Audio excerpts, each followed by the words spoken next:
నమస్కారం ప్రియా చౌదరి గారు. నమస్తే అమ్మా. అత్తవారింట్లో వేరే కాపురం పెడదాము అనుకునేటువంటి ఆడపిల్లకి భర్త సరిగా సపోర్ట్ చేయక పుట్టింటికి వెళ్ళిపోతారు. పుట్టింటికి వెళ్ళిపోయినప్పుడు ఒక తల్లిగా ఫ్యామిలీని అంటే ఏ విధంగా ఉండాలి, ఏం చేయాలి అనేటువంటి విషయాన్ని మైండ్లో పెట్టుకొని చక్కదిద్ది పెట్టాల్సినటువంటి అవసరం చాలా ఉంటుంది. సో అటువంటి సమయంలో ఒక తల్లి కూతురికి ఏం చెప్పాల్సి ఉంటుందంటారు? వేరే కాపురం పెట్టుకోమని చెప్పాలి. అదేంటండి? మరి అయ్యే కదా ఇవాళ రేపు జరుగుతున్నాయి. మరి ఫ్యామిలీ వ్యవస్థ అత్తగారింట్లో పడలేదు అనగానే ఎమ్మటే ఏం జరుగుతుందండి, వేరే కాపురం పెట్టేయాలి. వేరే కాపురం పెట్టేసే చర్చలు ఎప్పుడు జరుగుతాయి? ఎవరైనా అదే మాట్లాడతారు. ఫస్ట్ చక్కదిద్దడానికి ప్రయత్నిస్తారు. నో జరగలేదబ్బా అని అనుకోలేదు, లేదు అమ్మో అత్తగారికి ఏం చెబుతాం, అమ్మో ఆ కుటుంబానికి ఏం చెబుతాం, అమ్మో వాళ్ళతో ఏం పడతామనో, లేకపోతే ఎందుకు వచ్చిందిలే అబ్బా ఈ గోల అనుకున్నప్పుడు, లేకపోతే మొగుడు 4 బెదిరించో, లేకపోతే మంచోడు మొగుడు అనుకోండి, లేదండి మా ఆవిడ్ని వేరే కాపురం పెట్టుకుంటామండి, మా అమ్మతోటి కాదండి, మా చెల్లితోటి కాదండి, అక్కతోటి కాదండి, లేకపోతే మా నాన్నతోటి కాదండి, మేము పెట్టుకుంటామండి అనుకుంటే వేరే కాపురం పెట్టేసుకునే కుటుంబాలు చాలా ఉన్నాయి. అంతే. కానీ ఫ్యామిలీ వ్యవస్థ బాగుండాలి కదా. బాగుందబ్బా, నా కూతురు బాగుంటే చాలు, ఫ్యామిలీ వ్యవస్థ నాకేంటి. ఆ టైప్ కూడా ఒక ఫ్యామిలీ ఉంది కదా. కానీ ఒక లైవ్ క్యారెక్టర్ స్టోరీ, నిన్నగాక మొన్న జరిగిన స్టోరీ చెప్తాను నేను మీకు. నాకు తెలిసి నేను ఆ పెళ్ళికి వెళ్ళి అక్షింతలేసి వచ్చిన పెళ్ళి కథ. ఒక కుటుంబం ఉంది, ఆ కుటుంబం చాలా కష్టపడేటటువంటి కుటుంబం.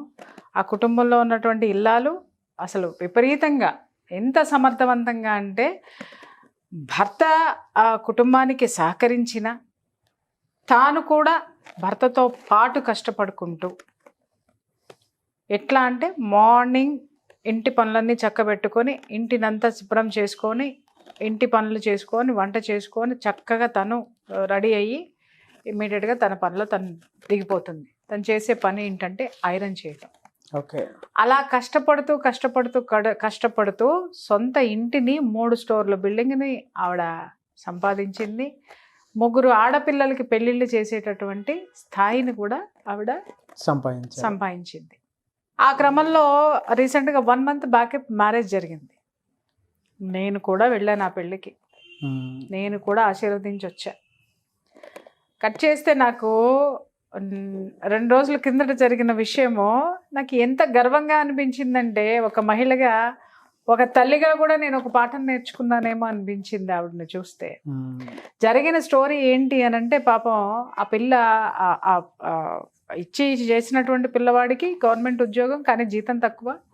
బట్ ఈవిడ ఏంటి సెక్యూరిటీ అక్కడ చూసింది అని అంటే, అవతల మగపల్లి వాళ్ళు ఒక కుటుంబం ఉంది, ఆ కుటుంబం కష్టపడేటటువంటి కుటుంబము, తర్వాత సొంత ఇల్లు ఒకటి ఉంది, ఈ పిల్లవాడికి గవర్నమెంట్ ఉద్యోగం ఉంది, కాకపోతే జీతం కొంచెం తక్కువైనా భవిష్యత్తులో కాస్త కొంచెం నిలదొక్కుంటారు, కొంచెం బాగుంటుంది కదా అని చెప్పేసి అని ఆవిడ పాపం ఉన్న స్థితిలో ఉన్నతంగానే మ్యారేజ్ చేసి పంపించింది.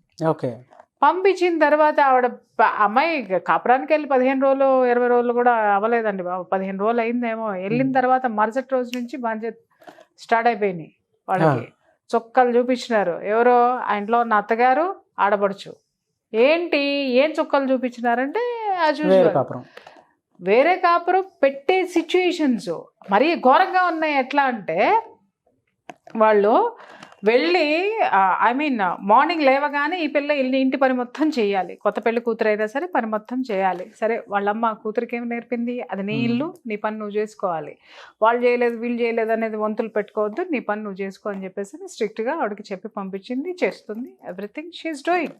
అక్కడ కండిషన్స్ ఏంటి అని అంటే, మార్నింగ్ అంతా వాళ్ళు కూడా సేమ్ అదే పనికి ఐరన్ చేయడానికి వెళ్ళిపోతారు. ఇంకా వేరే వేరే పనులు ఉంటాయి కదా, వెళ్తూ వాళ్ళు క్యారియర్ బాక్స్ కట్టేసుకుని వెళ్ళిపోతారు.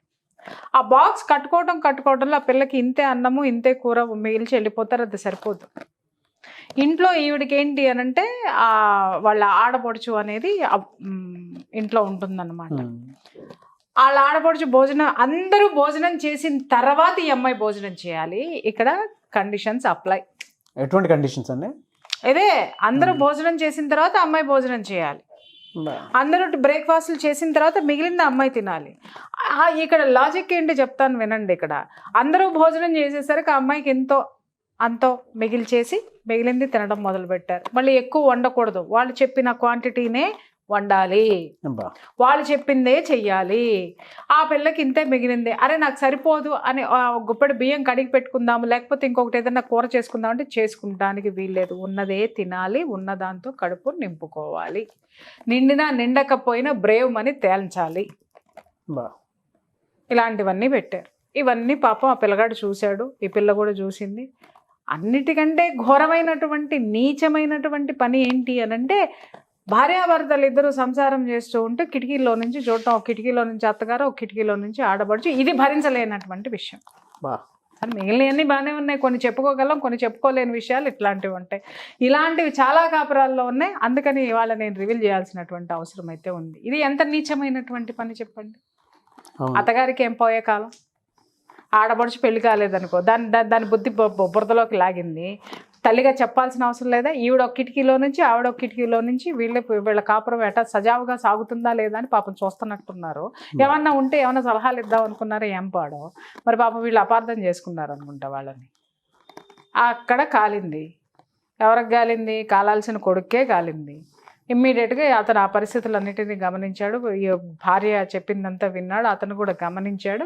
వెంటనే అతను ఏం చేశాడంటే, హిట కాదు ఇది, ఈ దరిద్ర కొంపలో నేను బడి ఉండలేను, నా భార్య అంటే చాలా ఇష్టం, అమ్మాయి చాలా చక్కగా ఉంటుంది, చాలా ఇష్టము. సో కాబట్టి నేను నా భార్య సంతోషంగా ఆనందంగా బ్రతకాలి, మేమిద్దరం బాగుండాలి, పద మీ అమ్మా నాన్నకి నేను చెప్పి వేరే కాపురం పెట్టుకుంటానని చెప్పేసి ఫస్ట్ పుట్టింటికి తీసుకొచ్చాడు అమ్మాయిని. ఓకే. పుట్టింటికి తీసుకొచ్చేసి ఆ మామగారిని అత్తగారిని కూర్చోబెట్టి, విషయం ఏంటంటే ఆ అత్తగారు చూడండి, ఆవిడ ఎంత కష్టజీవి అనంటే, పాపం వాళ్ళ ఈ భర్తకి కిడ్నీస్ ఫెయిల్యూర్ అయ్యి డయాలసిస్ జరుగుతుంది. డయాలసిస్ అంటే ఆషామాషి కాదండి, ఖర్చు ఎంత ఉంటుందో. అది చేసుకుంటూ ఆడపిల్లలకి పెళ్ళిళ్ళు చేస్తూ కష్టపడుతూ, కష్టజీవి, నిజాయితీగా కష్టపడేటటువంటి ఒక ఆడదాని గుండె ధైర్యం చూడండి. అయ్యో ఇన్ని కష్టాలు నాకే ఉన్నాయి కదా, అయ్యో ఇది కదా నా జీవితం అని ఏడుస్తూ కూర్చోలేదు ఆవిడ.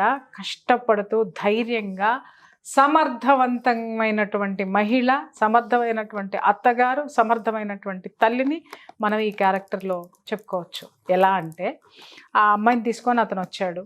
వచ్చిన తర్వాత ఏంటి బాబు అని, అల్లుడు గారు కూతురు అల్లుడు సేమ్ అదే దీంట్లో ఉన్నారు కదా, సరే ఊరికనే వచ్చారులే అనుకున్నారు. అల్లుడు గారికి చేయాల్సిన మర్యాదలన్నీ ఆవిడ చేశారు. చేసిన తర్వాత ఉన్న విషయం అల్లుడు గారు అత్తగారికి చెప్పారు, మామగారికి చెప్పాడు. ఏమండి ఇట్లా మీ అమ్మాయి కొంచెం ప్రాబ్లమ్స్ ఫేస్ చేస్తున్నామండి మేము ఆ ఇంట్లో, కాబట్టి అంటే మరి ఏం చేద్దాం అనుకుంటున్నావు అని అడిగింది. ఏముందండి, నేను వేరే కాపురం పెట్టడానికి నేను డిసైడ్ అయిపోయాను, నేను వేరే ఇల్లు చూసుకుంటాను, చూసుకున్న తర్వాత మీ అమ్మాయిని తీసుకెళ్తాను, అప్పుడు దాకా మీరు మీ అమ్మాయిని ఇక్కడ పెట్టుకోండి, నేను చూడలేకపోతున్నా నా భార్య ఇలాంటి పడటము, ఆ ఇంట్లో పడటము అని చెప్పేసి అని అనగానే వెంటనే ఇంకొక ఆడది ఏం చేస్తుందండి, టపా టపా టపా 4 ఆ పుట్టింటి అత్తగారింటిని తిట్టేసేసి తర్వాత అల్లుడిని మెచ్చేసుకుని ఏమంటే ఈవిడ ముందు బయలుదేరుతుంది, ఏది ఇల్లు చూడడానికి. ఇల్లు చూసేసి కూతురు కాపురం పెట్టేయడానికి అల్లుడిని మెటికలు ఇరిచేసి మెచ్చుకోండి. ఆవిడ ఆ పని చేయలే. ఒకటే మాట చెప్పింది, బాబు భోజనం చేసి నువ్వు ఆఫీస్కి వెళ్ళు, నువ్వు ఆఫీస్ నుంచి వచ్చే టైంకి నా బిడ్డను తీసుకొని నేను నీ ఇంటికి వస్తానని చెప్పింది. అతను భోజనం చేశాడు, ఆఫీస్కి వెళ్ళాడు. అతను ఆఫీస్ నుంచి వచ్చేసరికి కూతుర్ని తీసుకుంది, డైరెక్ట్గా ఇంటికి వెళ్ళింది. ఇంటికి వెళ్ళి ఆవిడ అడిగిన ఒకే ఒక్క ప్రశ్న, మొట్టమొదటి ప్రశ్న, నా కూతురు నుండి మీకు ఏమైనా అభ్యంతరాలు ఉన్నాయా, నా కూతురు వల్ల ఏమన్నా మీరు కష్టాలు పడుతున్నారా, ఇబ్బందులు ఏమన్నా పడుతున్నారా, ఫస్ట్ నాకు అది తెలుసుకోవాలి నేను అని అడిగింది. ఏమన్నా చెప్పడానికి 10-15 రోజులు, 10-15 రోజుల్లో ఏం చెప్తారు? పొద్దున్నే పని చేస్తుంది, వంట చేస్తుంది, ఇంట్లో అన్నీ చేస్తుంది, అందరికి ఏం కావాలో చేస్తుంది, భర్త బాగానే చూసుకుంటున్నాడు, భర్త ఉంది, ఎవ్రీథింగ్ ఈజ్ ఓకే, బాగానే ఉంది, నా కూతురు తరపు నుంచి తప్పులేదు. ఎమ్మట అల్లుడి వైపు తిరిగింది, నీకు నేను నా కూతురునిచ్చి చేసింది ఎందుకో చెప్తా నేను అని తల్లిని ఒక్కటే అడిగింది, అత్తగారిని ఒక్కటే అడిగింది. ఇంకొకటి ఏంటంటే, ఈ అమ్మాయి చక్కగా రెడీ అవ్వద్దు, ఈ అమ్మాయి చక్కగా ఏమీ చేయొద్దు, ఆడపడుచుకు నచ్చదు, ఈ అమ్మాయి ఏది వేసుకున్నా పోటీకి వచ్చేస్తా ఉందన్నమాట. ముందు నీ కూతురికి పెళ్లి చేసి ఆ తర్వాత నీ కొడుక్కి పెళ్లి చేయాల్సింది నువ్వు. పెళ్లి కాని పిల్ల ఇంట్లో ఉన్నప్పుడు కిటికీల్లో నుంచి కాపురాలు చూసేదేంది? అదే భార్యాభర్తలు కాపురం చేస్తుంటే చూసేటటువంటి నీచమైనటువంటి సంస్కారాన్ని నేర్పినటువంటి నిన్ను ఏమనాలి? ఫస్ట్ చూసే తల్లివి నిన్నేమనాలి ముందు?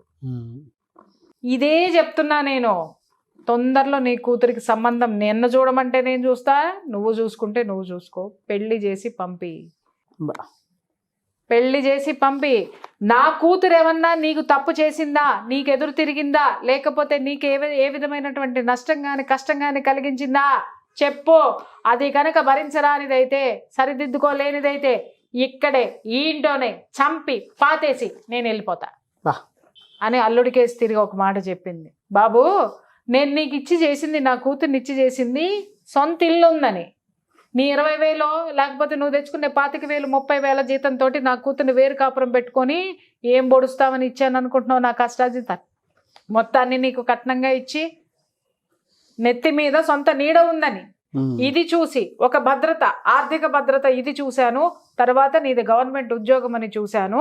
తర్వాత కుటుంబాన్ని చూశాను, ఒక కుటుంబం యొక్క అండని చూశాను నేను. ఇవన్నీ చూసి నేను నీకు ఇచ్చాను. కానీ ఎత్తకపోయి 20 నీకు వచ్చేటటువంటి జీతంతో నా బిడ్డని వేరే కాపురం పెట్టి ఏం చేస్తావు? నీ కాపురాన్ని, నీ అమ్మా నాన్నని, నీ ఇంట్లో పరిస్థితుల్ని చక్కదిద్దుకునే పని నువ్వు చేసుకో అని అల్లుడికి చెప్పింది. కూతురికి చెప్పింది, నీ ఇంట్లో పరిస్థితులు ఏది ఏమైనా నువ్వు చక్కదిద్దుకో. ఇంకొకసారి పుట్టింటికి వచ్చినావా మళ్ళీ ఏడా తీసుకొచ్చి ఏడా సంపి ఏడా పూడ్చి ఏడా పాతి పెట్టి ఇంటికి వెళ్ళిపోతారు. కిక్కురు మంటే ఒట్టు సార్. ఒక్కళ్ళు కూడా పోలీస్ స్టేషన్కి వెళ్తానని బెదిరించలా, కోర్టులకు వెళ్తానల్లా, ఇంకేం చేస్తానల్లా, రోడ్డు మీదకి లాగుతానల్లా. నిలబెట్టిందా, కడిగిందా, పద్ధతిగా మాట్లాడిందా, పద్ధతులు నేర్పిందా, వెనక్కి వచ్చిందా? ఇది తల్లి పాత్ర అండి. ఎంత స్ట్రాంగ్ గా చెప్పారు చూడండి. ఇది తల్లి పాత్ర. అంతేగాని కూతురు ఏడుస్తుంటే బొలోమని ఆడవడం, లేకపోతే కూతురు అమ్మో నేను ఒక్క నిమిషం కూడా ఉండలేనమ్మా అంటే తీసుకెళ్ళి వేరే కాపురాలు పెట్టించేయటము. వేరే కాపురాలు పెట్టే ఉద్దేశం కూతురికి లేకపోయినా కూతురికి వేరే కాపురాలు పెట్టే ఆలోచనలు కలిగించడం ఉన్నాయి. నో డౌట్ నాగరాజు గారు, కొన్ని కుటుంబాలు అసలు ఎంత చెప్పినా మారనటువంటి కుటుంబాలు ఉన్నాయి. అవును. కానీ మొట్టమొదటి ప్రయత్నం అయితే ఈ తల్లి చేసిందిగా. ఎస్. ఫర్దర్గా చూద్దాం, వాళ్ళు అసలు మారకపోతే అప్పుడు ఇంకేం ఆవిడ స్టెప్ తీసుకుంటుందో. నేను కూడా ఈగర్లీ వెయిటింగ్. వాళ్ళు బాగుండాలని కోరుకుంటాను. ఒకవేళ ఇన్ కేసు ఏదన్నా జరిగిందంటే ఈవిడ మళ్ళీ ఏం రియాక్ట్ అవుతుందని నేను కూడా వెయిట్ చేస్తున్నా. ప్రతి తల్లి ప్రొటెక్షన్ కూతురు వెనక అలా ఉంటే ఏ ఆడపిల్ల కూడా కన్నీళ్లతో బ్రతకదు సార్. బ్రతకదు. పుట్టింటి ఇంకొకటి, ఆ పిల్లకి బాధ్యతలు నేర్పి పంపించింది. ఇది నీ ఇల్లు, నువ్వు వండుకో, నువ్వు తిను, నీ అత్తమామలకి పనిచేయి, నీ సంతోషంగా ఉండు నీ మొగుడితోటి. మొగుడికి చెప్పింది, నా కూతుర్ని గనక ఏమన్నా చేసినావో కొడక ఏం తెలుసుకోవాలన్నా తెలుసుకుంటా. కూతురికి చెప్పింది, నీ ఇంట్లో జరిగే వాటిని నువ్వు గొంతెత్తి నువ్వు అబ్జెక్ట్ చేసి నిన్ను నువ్వు కాపాడుకొని నీ హక్కు ఏంటో ఇక్కడ నువ్వు సాధించుకోకపోతే బాధ్యతలతో పాటు హక్కులు ఉంటాయి. హక్కులు మాత్రమే తీసుకునే వాళ్ళకి బాధ్యతలు కూడా ఉంటాయి. ఇది గుర్తుపెట్టుకోవాలి మనం ఈ స్టోరీలో. హక్కులు నేర్పింది కూతురికి, బాధ్యతలు నేర్పింది. ముందు బాధ్యత నేర్పి పంపింది. ఆ బాధ్యతల వలయంలో కొట్టుమిట్టాడుతుంటే పిచ్చ మొఖం దానా, నీకు హక్కు ఉంది ఇక్కడ, నువ్వు కోడలు ఇక్కడ, నీది ఇది, నువ్వు యజమానురాలివి, ఇంటికి పని మంచివి కాదు అని తన హక్కులేంటో కూడా చెప్పి వచ్చినటువంటి బాధ్యతాయుతమైనటువంటి తల్లి స్టోరీ. నిజంగా ప్రతి తల్లి కూడా ఈ విధంగా స్ట్రాంగ్గా ఉండాలి సార్. ఎందుకంటారేమో ఆవిడ తన జీవితంలో నేర్చుకున్నటువంటి పాఠంతో తన ఒక ఉపాధ్యాయురాలైంది కూతురికి. అలాగే తన జీవితానికి తను ఒక మాస్టర్ అయ్యింది. చూడండి, భర్తగా సహకరించినా సహకరించకపోయినా తను 24 గంటల కష్టజీవి. ఆ కష్టంతో నేను మాత్రమే బ్రతుకుండాలి అని అనుకోలే.